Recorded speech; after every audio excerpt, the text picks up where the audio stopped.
Hello friends, ഇതെൻ്റെ ഒരു night വ്ളോഗാണ്. രാത്രി ചാച്ച പറഞ്ഞ് നമുക്കൊരു തട്ടുദോശ തിന്നാൻ പോകാമെന്ന് പറഞ്ഞപ്പോൾ ഞങ്ങളെല്ലാം കേൾക്കേണ്ട താമസം ചാടി ഒരുങ്ങി ഞങ്ങൾ പോന്നു. ഞങ്ങളിത് ഏറ്റുമാനൂരെത്തി. ഇപ്പോൾ ഏകദേശം സമയം ഒരു 10:30 ആയിട്ടുണ്ട്. പിള്ളേർ രണ്ടുപേരും വണ്ടിയിൽ കയറിയപ്പോൾ ഉറങ്ങിയായിരുന്നു. കുറച്ച് നേരം കഴിഞ്ഞപ്പോൾ എഴുന്നേറ്റ് കേട്ടോ. ഞങ്ങൾ ആദ്യമേ ഏറ്റുമാനൂർ അവിടെ ഒരു തട്ടുദോശ തിന്നാൻ വേണ്ടി ഒരു തട്ടുകടയിൽ പോയി തട്ടുദോശയൊക്കെ തിന്നു. അത് കഴിഞ്ഞ് ചാച്ച ചോദിച്ചു വേറെ എവിടെയെങ്കിലും പോകണമെന്ന് ചോദിച്ചപ്പോൾ ഞാൻ ചുമ്മാ പറഞ്ഞേ നമുക്ക് ഹാങ് ഔട്ട് വരെ പോകാമെന്ന് പറഞ്ഞു. അപ്പം രണ്ടുപേരും ചാച്ചയും അച്ഛനെ വഴക്ക് പറയുകയാണ്. കാരണം വേഷമൊന്നും റെഡിയല്ലല്ലോ, നമ്മൾ ചുമ്മാ ഒരു തട്ടുദോശ തിന്നുക എന്നുള്ള ഉദ്ദേശത്തിൽ നമ്മൾ ഇറങ്ങിയതാണല്ലോ.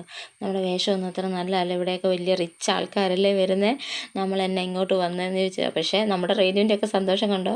റേനുവിനൊക്കെ ഇവിടെ വന്നപ്പോൾ ഭയങ്കര സന്തോഷമായി. ഈ പ്ലേ വേൾഡിലൊക്കെ കണ്ടപ്പോഴത്തേക്ക് തന്നെ പുറമേ കണ്ടപ്പോൾ തന്നെ കൊച്ചിന് സന്തോഷം കൂടി. പക്ഷെ അകത്ത് കയറാൻ പറ്റിയില്ല ഗൈസ്. ഞങ്ങൾ അവിടെ ചെന്നപ്പോൾ ഏകദേശം ഒരു 11:30 ആയിട്ടുണ്ട്. അപ്പം ഞങ്ങൾക്ക് അകത്ത് കയറാൻ പറ്റിയില്ല, ടൈം കഴിഞ്ഞ് അവർ ക്ലോസ് ചെയ്തു. അപ്പോൾ ചാച്ച ഇങ്ങനെ വെളിയിൽ നിന്ന് നോക്കുക, കഴിഞ്ഞപ്പോൾ അടുത്ത ദിവസം തന്നെ പോകാം എന്നൊക്കെ ഇങ്ങനെ റെയിനിനോട് പറയുന്നുണ്ട്. റെയിനും ഒക്കെ റെയിനു ഭയങ്കര സന്തോഷമായി. രൂപൻ കണ്ടോ ഓരോന്ന് കാണിക്കുന്നുണ്ടോ. രൂപൻ അവിടെ എത്തിയപ്പോൾ തന്നെ പുള്ളി മൊത്തത്തിലൊന്ന് നോക്കി. പുള്ളിക്കെല്ലാം ഇഷ്ടപ്പെട്ട് പുള്ളി കണ്ട ഓരോന്നിങ്ങനെ അച്ഛയെ ചൂണ്ടി കാണിക്കുകയാണ്. അച്ഛയെ അത് കണ്ടോ ഇത് കണ്ടോ എന്നൊക്കെ ചൂണ്ടി കാണിക്കുകയാണ്. റെയിനും ഇങ്ങനെ മൊത്തത്തിൽ നോക്കുകയാണ്. അപ്പം ഞങ്ങൾ ഇന്ന് പകൽ ഞങ്ങൾ ജംഗിൾ ബുക്ക് കണ്ടായിരുന്നേ. അപ്പോൾ അതിലെ കഥാപാത്രങ്ങളൊക്കെ അവിടെ നിൽക്കുന്നതെന്നൊക്കെ ഞാൻ പറഞ്ഞു കൊടുക്കുക. അങ്ങനെ നോക്കിയപ്പോൾ വേണ്ടടാ മതിലും പൊളിച്ച് ഒരു വണ്ടി കയറി വന്ന് നിൽക്കുന്നത് കണ്ടോ. അപ്പോൾ നമ്മുടെ റെയിനുവിന് ഭയങ്കര സംശയം, ഇവന്മാരിതെങ്ങനെ കയറ്റി, ഇതെങ്ങനെ ഇനി എടുക്കും, ഇതെങ്ങനെ എടുക്കും അമ്മേ, എടുക്കാൻ പറ്റത്തില്ലമ്മേ എന്നൊക്കെ എന്നോട് പറയുന്നത് കണ്ടോ. ഒരു ജീപ്പ് പിടിച്ച് കയറി നിൽക്കുന്ന കണ്ടോ. ഇപ്പോഴത്തെ ഡ്രൈവിംഗ് ഒക്കെ ആൾക്കാരുടെ സൂക്ഷിക്കണം കേട്ടോ.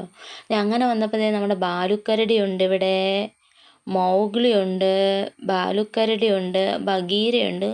ഇവരെല്ലാവരും ഇവിടെ ഉണ്ടായിരുന്നു. അപ്പോൾ റെയിനു ഇതിൻ്റെ ഓരോരുത്തരുടെയും കാര്യം പറയുകയാണ്. അമ്മേ ആണ്ടമ്മേ ബാലുക്കരടി, ആണ്ടമ്മേ ബഗീര, ആണ്ടമ്മേ മൗഗ്ലി എന്നൊക്കെ നമ്മുടെ റെയിനു പറയുന്നുണ്ട്. രൂപേനോട് പറഞ്ഞു കൊടുക്കുന്നുണ്ട്. നല്ല രസമായിരിക്കും ഇതിൻ്റെ ഉള്ളിൽ, പക്ഷേ നമുക്ക് കയറാൻ പറ്റിയില്ല, പാർക്കിനുള്ളിലോട്ട് കയറാൻ പറ്റിയില്ല. അപ്പോൾ ഈ കൊച്ചിന് ഐഡിയ ഉണ്ടമ്മേ, കൊച്ചിഞ്ഞി വരുമെന്നൊക്കെയാണ് പറയുന്നത്. ഞങ്ങൾ പിന്നെ പാർക്കിനുള്ളിൽ ചാച്ച പറഞ്ഞ് നമുക്ക് പോകാമെന്ന് പറഞ്ഞു. ഞാൻ പറഞ്ഞു വേണ്ട, നമുക്ക് അകത്ത് എന്നാണെങ്കിലും ഇവിടം വരെ വന്നാലേ നമുക്ക് ആ റെസ്റ്റോറൻറ്റിൻ്റെ ഒക്കെ അകത്തോട്ടൊന്ന് പോകാമെന്ന് പറഞ്ഞ് ഞങ്ങളിത് അങ്ങനെ പോകാൻ നിൽക്കുകയാണ്. അപ്പോൾ അവിടെ നിന്നപ്പോഴത്തേക്ക് ആ സൈഡിൽ കണ്ടോ ചെറിയ ബുദ്ധൻ ഇരിക്കുന്നു. പിന്നെ ഒരു നല്ല ചിറയൊക്കെ. അവിടെ ഒന്ന് ഫോട്ടോ ഒക്കെ എടുക്കണം. റെയിനുവിനെ ഞാൻ കുറേ വിളിച്ചേടാ പോയി നിൽക്കി ഫോട്ടോ എടുക്കാമെന്ന് പറഞ്ഞു. പക്ഷേ റെയിനു കേട്ടില്ല ഗൈസ്. അവനെന്തോ അത് കണ്ടപ്പോൾ ഒരു പേടി പോലെ. ഞാൻ ചാച്ചയോട് പോകാൻ പറയുവാണ്. ചാച്ച പക്ഷേ എന്നെ മൈൻഡ് ആക്കുന്നില്ല. ആദ്യമേ ഞാൻ പറഞ്ഞു ചാച്ചയോട് നിൽക്കി ഒരു ഫോട്ടോ എടുക്കാമെന്ന് പറഞ്ഞു. ചാച്ച ഇച്ചിരി കലിപ്പില്ലായിരുന്നു. കലിപ്പെന്ന് പറഞ്ഞാൽ അങ്ങനെയല്ല, വേഷം കൊള്ളത്തില്ലെന്ന് പറഞ്ഞിട്ടുണ്ടായിരുന്നു. എന്നിട്ട് ഞങ്ങൾ നിർത്തി ഫോട്ടോ ഒക്കെ എടുത്ത് ഞങ്ങൾക്ക്. ചാച്ച ഇങ്ങനെയൊന്നും അങ്ങനെ അധികം നിൽക്കാറില്ല ഗൈസ്. എനിക്ക് ഭയങ്കര സന്തോഷമായേ. അത് കഴിഞ്ഞ് നമ്മുടെ അച്ഛയും കുഞ്ഞുമണിയും കൂടി മാത്തുക്കുട്ടിയും കൂടി ഫോട്ടോ എടുത്ത് അത് കഴിഞ്ഞ് മാത്തുക്കുട്ടീനെ ഇറക്കി വിട്ട്, മാത്തുക്കുട്ടി ഇറങ്ങാൻ ഭയങ്കര ബഹളമായിരുന്നു. ഇറക്കി താഴോട്ടങ്ങ് വിട്ടിട്ട് പിന്നെ മാത്തുക്കുട്ടി വരുന്നില്ല. മാത്തുക്കുട്ടിക്ക് അവിടെ ചെന്ന് അവൻ എത്തത്തില്ല ഗൈസ്. പക്ഷെ അവൻ അവിടെ പോയി നിന്ന് ഫോട്ടോ എടുക്കണം, കാണണം എന്നൊക്കെ ഭയങ്കര ഇഷ്ടമാണ്. ഞാൻ വിളിക്കുന്നുണ്ട് ബാബാ എന്ന് പറഞ്ഞിട്ട്, പക്ഷെ അവൻ വരുന്നില്ല. നോക്കി അവൻ്റെ ചെരുപ്പ് പോലും എടുത്തില്ല, വണ്ടിക്കകത്ത് കിടക്കുവാണ്. അവൻ ഉറക്കമായിരുന്നു ഉണ്ടോ. അവൻ അതുപോലും എടുക്കാതെ നമ്മൾ ഇറങ്ങി വന്നു. പക്ഷേ ഇതിൻ്റെ അകത്ത് കുഴപ്പമില്ല, അതുകൊണ്ട് പിന്നെ നമ്മളിങ്ങനെ നടക്കാൻ വിട്ടത്. നമുക്ക് എല്ലാം സോഫ്റ്റാണ്, അകത്ത് സ്ഥലമൊക്കെ ഇങ്ങനെ ഹാർഡൊന്നും അല്ല, വലിയ നടക്കുന്നതിനൊന്നും ഒരു കുഴപ്പമില്ല. ഇത് അവിടുത്തെ ഇതൊക്കെ ഉണ്ട്, ഒരു വിൻറ്റേജ് ഫീൽ കിട്ടാൻ വേണ്ടി, ഒരു ലുക്ക് കിട്ടാൻ വേണ്ടി, ഒരു ഓൾഡി ഫീൽ കിട്ടാൻ വേണ്ടി പഴയ സ്കൂട്ടറുകളും അങ്ങനത്തെ ഓരോന്നാണ് അവരുടെ സീറ്റിംഗ് അറേഞ്ച്മെൻറ്റ്. ഇത് നമുക്ക് പിന്നെ അകത്ത് ചെന്നപ്പോൾ നമ്മുടെ റെയിനുവിന് ഒരു ഡോണറ്റ് വേണമെന്ന് പറഞ്ഞാൽ നമ്മളിവിടെ ഒരു ഡോണറ്റ് പറഞ്ഞിട്ടുണ്ട്. ഒരു ഡോണറ്റിന് നിൽക്കുകയാണ്. അങ്ങനെ നമ്മുടെ കുഞ്ഞിൻ്റെ ഡോണറ്റ് വന്നു. ഇവനൊരു ന്യൂട്ടെല്ല ഹേസൽനട്ടിൻ്റെ അങ്ങനെ ഫില്ലിംഗ് ഉള്ള ഒരു ഡോണറ്റാണ് ഇവൻ മേടിച്ചത്. അതിൻ്റെ അകത്ത് തന്നെ നമുക്ക് ഇരുന്ന് ഫുഡൊക്കെ കഴിക്കാൻ നല്ല രസമുണ്ട് ഗൈസ്. അവിടുത്തെ ആംബിയൻസ് ഒക്കെ കൊള്ളാം. അച്ഛൻ ഞങ്ങൾക്ക് ഐസ്ക്രീം മേടിക്കാൻ വേണ്ടി പോവുകയാണേ.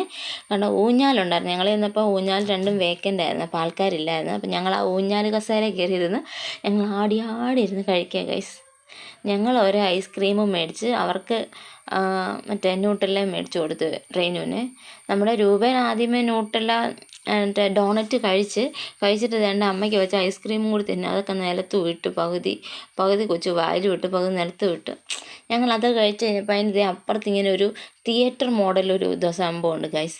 തിയേറ്റർ പോലെ, പക്ഷേ അവിടുത്തെ സീറ്റിംഗ് ഒക്കെ നോക്കി നിങ്ങൾ അറേഞ്ച്മെൻറ്റ്, ടയറും അങ്ങനെ പാഴ് വസ്തുക്കൾ അല്ല, ഇങ്ങനെ നമ്മൾ കളയുന്ന വസ്തുക്കൾ വെച്ചാൽ വീപ്പയാണിത്.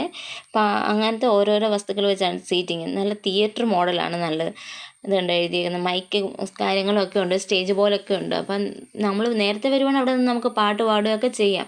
അപ്പോൾ അച്ചയ്ക്ക് ഭയങ്കര സന്തോഷം. അച്ചയ്ക്ക് ഇങ്ങനെ പാട്ടും അതൊക്കെ കാണുന്നത് ഭയങ്കര ഇഷ്ടമാണ്. പുള്ളിക്ക് പാട്ടൊക്കെ പാടാനും അതൊക്കെ കാണുന്നതൊക്കെ ഭയങ്കര ഇഷ്ടമാണ്. അപ്പം അങ്ങനെ അവിടെ നിന്ന് പോരാനായിട്ട് തോന്നുന്നില്ലായിരുന്നു അച്ചയ്ക്ക്. ചാച്ചയെ ഇവിടെ വന്ന് ജസ്റ്റ് ഒന്ന് നോക്കിയിട്ട് ചാച്ചയെ അങ്ങോട്ട് വെളിയിലോട്ട് പോയി. ചാച്ച പറഞ്ഞു വെളിയിൽ നിൽക്കാമെന്ന് പറഞ്ഞ് വെളിയിലോട്ട് പോയി. ഇത് ഉണ്ടാകും. ഞങ്ങൾ പിന്നെ ഇവിടെ കുറച്ച് നേരം കൂടി നിന്ന് ചില്ലടിച്ചിരിക്കുവാണ് ഗൈസ്. പോരാൻ തോന്നുന്നില്ല ഇവിടെ നിന്ന്. ഞാനിവിടെ ആണെങ്കിൽ ഞാൻ വിളിച്ച് വാ നമുക്ക് പോകാമെന്ന് പറഞ്ഞ് ഞാൻ വിളിച്ചപ്പോഴത്തേക്ക് അച്ഛനും മക്കൾക്കും വരാൻ ഭയങ്കര മടി. ആടി ആടി വരുന്നുണ്ട് അവർ. ഇതേ കണ്ടോ.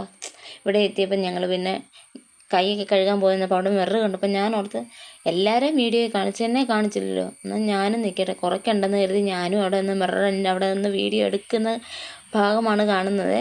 അപ്പോൾ ഒരാൾ ചിരിക്കുന്നുണ്ട്. ഞാൻ മിററിൻ്റെ അവിടെ നിന്ന് ഡാൻസ് പോലെയൊക്കെ കളിക്കുന്നുണ്ട്. അപ്പോൾ നോക്കി അച്ഛൻ ചിരിക്കുന്നൊക്കെ ഉണ്ട്. പിന്നെ ഞങ്ങളിതേ കൈയെല്ലാം കഴുകി അച്ഛതാണ്ട് അവരെ എല്ലാം മുഖമെല്ലാം കഴിയിച്ച് കൊണ്ടുവരാണ്. റെയ്നു പിന്നെ ഇപ്പോൾ വലിയ കുട്ടിയായില്ലേ ഗൈസ്, LKG ആയി. അപ്പോൾ റെയ്നു തന്നെ എല്ലാം ചെയ്യും. പോരാട്ട് റെയ്നുവിന് പാകത്തിനുള്ളൊരു ഇതായിരുന്നു, പൈപ്പായിരുന്നു. അപ്പോൾ റെയ്നു തന്നെ കഴുകിക്കോളാം എന്ന് പറഞ്ഞിട്ട് റെയ്നു തന്നെ തന്നെ കഴുകിയിട്ട് ഓഫ് ചെയ്ത് വരുന്നുണ്ട്. അച്ഛതേ കുഞ്ഞുമണിയെ റെഡിയാക്കി മുഖമൊക്കെ കഴുകി. അപ്പോൾ അവിടെ എത്തിയപ്പോഴത്തേണ്ട് അവിടെ വേണ്ടടാ വേറൊരു വിങ്സ് ചിറക് റെയ്നു. പക്ഷേ ഇത് റെയ്നുവിന് വലിയ പേടിയില്ലായിരുന്നു. റെയ്നു ഇപ്പോൾ അവിടെ നിന്ന് 2 ഫോട്ടോ ഒക്കെ എടുത്ത് അങ്ങനെ വന്നപ്പോൾ വിട്ടു കൊടുക്കുന്നില്ല. ഞാനും അച്ഛൻ ഇവിടെ നിന്നോ ഞങ്ങൾ പോകാമെന്ന് പറഞ്ഞുകൊണ്ട് ഞാനും മക്കളും ഒരു റൈഡിന് പോയിട്ട് വരാമെന്ന് പറഞ്ഞാൽ ഞങ്ങൾ സ്കൂട്ടർ എടുത്ത് ഗൈസ്. എനിക്ക് ഓടിക്കാൻ അങ്ങനെ അറിയത്തൊന്നുമില്ല, ലൈസൻസ് ലേണേഴ്സൊക്കെ ഉള്ളൂ. എന്നാലും ഞാൻ പോയിട്ട് വരാമെന്ന് പറഞ്ഞത് ഞങ്ങളിങ്ങനെ ഒരു റൈഡ് പോവുകയാണേ. അത് നോക്കിയേ, ഞങ്ങളിപ്പോൾ അവിടെ നിന്ന് കോട്ടയം വരെ പോകാമെന്ന് പറഞ്ഞുകൊണ്ടാണ് ഞങ്ങൾ പോകുന്നത്. കണ്ടോ ഞങ്ങളുടെ വണ്ടി വളയുന്നു ഗൈസ്. വളവൊക്കെ ഉണ്ട്. അതിനിടയ്ക്ക് നമ്മുടെ കുഞ്ഞുമണി എല്ലാതെയും കിടന്ന് വളയുന്നുണ്ട്. ഞങ്ങൾ ചുമ്മാ റൈഡൊക്കെ കഴിഞ്ഞിട്ട് ഞങ്ങൾ ഇറങ്ങി. കുഞ്ഞുമണിക്ക് അപ്പോൾ വെളിയിൽ കൂടി നടക്കണം. അവൻ എൻ്റെ കൂടെ വണ്ടിയെ വരാൻ ഇഷ്ടമില്ലെന്ന് തോന്നുന്നു. അവന് വെളിയിൽ കൂടി നടക്കണം. നമ്മുടെ റെയ്നുവും ഭയങ്കര ഹാപ്പിയാണ്.